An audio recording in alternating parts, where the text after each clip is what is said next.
You've probably heard all the usual advice: vocal warm-ups, placements, breath support, all that, and it's very important. But today, I'm sharing 3 game-changing tips that almost no one talks about. And these tips made a huge difference in my own singing journey. If you've ever wondered how to actually sound better when you sing, not just do more exercises, this video is for you. By the way, if you'd like some help with your singing, I'm offering complimentary vocal assessments in exchange for a testimonial to the first 5 people who book using the link below. Tip number 1, listen like a singer and take notes. If you want to become a better singer, you have to become a better listener. Some of the best singers: Stevie Wonder, Aretha Franklin, Mariah Carey, Sarah Vaughan. They didn't just sing, they listened. I used to sit for hours in my room with my parents' records or my boombox, aging myself, absorbing the tones of these singers. And that ear training, just listening deeply, was a huge part of how I built my own voice. You're going to do your own deep listening. When you're doing this, here's what you want to listen for. Listen for vibrato. When does a singer use it? How does it grow into the note? Here's an example. I can live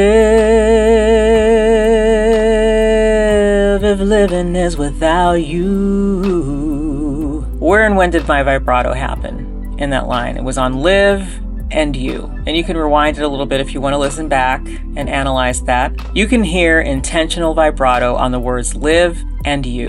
Next, staccato and legato. Staccato would be sort of sharp and punchy delivery of notes. Legato is more smooth and connected. Think about how the Kid Laroi sings Stay. I was obsessed with this song when it came out. There's a lot of texture in the way he connects, and he doesn't connect the notes. I do the same thing I told you that I never could. I told you I'd change, even when I knew I never could. All that is pretty much staccato. And actually, my example, live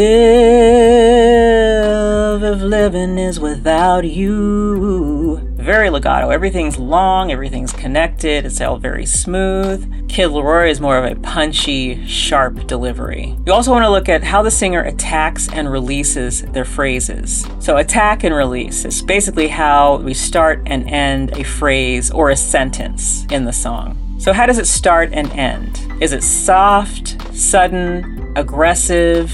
Does it fade at the end? Another thing you want to look at is dynamics. Basically the difference between loud and soft. And I feel like you can hear these things most prominently in ballads. So if you're looking at a ballad, usually it'll start off soft, get a little louder, even louder, and then it'll fade out softly in the song. That's a good place to kind of look at all of these things. The attack and the release, legato, staccato, vibrato. You'll probably find all of those things in a ballad. So if you look at like Adele or Ariana Grande, Mariah, some Whitney, Celine, you can definitely recognize all of these things. And like some of the older singers from the 70s, that's really a time where more vibrato, I think, was present. You might try studying some of those vocals and identifying some of those elements or some of those traits that are part of those singers' style. Listening this way tunes your ear, builds your awareness, and gives you a blueprint for your own vocal development. If you want all of those tips in one place, I've created a free PDF guide. Link is below in the description. Tip number 2, mimic. Yes, like a parrot. So once you've listened, you've studied, now you mimic. Singers are great mimickers.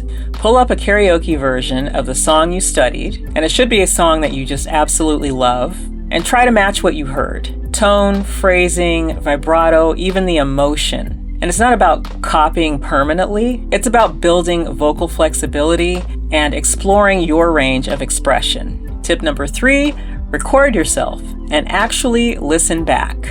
I think this is the hardest but most transformational part. Record yourself singing, even if it's just into your phone with a karaoke playing on your laptop in the background. It's just for you. It's just for your own purposes. You don't have to share it with anybody. You record yourself, then you listen back.